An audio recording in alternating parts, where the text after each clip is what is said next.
When it comes to a straight shootout, the army and the forces loyal to President Assad have the firepower, and this of course is a consistent complaint from the pro-Western component of the rebel militias, who say that they don't have the firepower to compete, and they also of course complain that they don't have the firepower to be a good alternative to the jihadists, who are increasingly taking a prominent role in the uprising because they have the guns, and they also have fighters who are prepared to sacrifice their lives, in fact want to sacrifice their lives.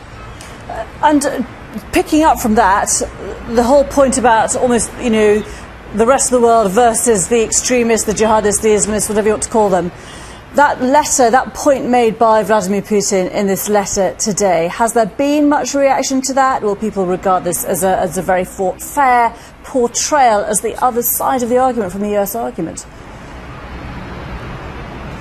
Well, I'm not aware of any particular reaction here in Syria, but the point, Putin has been quite consistent in his view about the Syrian war, more or less ever since it started. And he, from the very beginning, the Russians posed to the West. They said, well, hang on, you want to get rid of Assad, but what are you proposing to put in his place? Do you have a plan?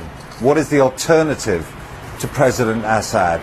And as the war has gone on and the jihadist element has got stronger, that argument has got, I think you could probably say, a bit more traction. But of course on the Western side they would have replied by saying, Mr. Putin, explain exactly why you are continuing to support a regime which in many cases has killed its own people. And that's something of course that Mr. Putin, publicly at least, has never answered either.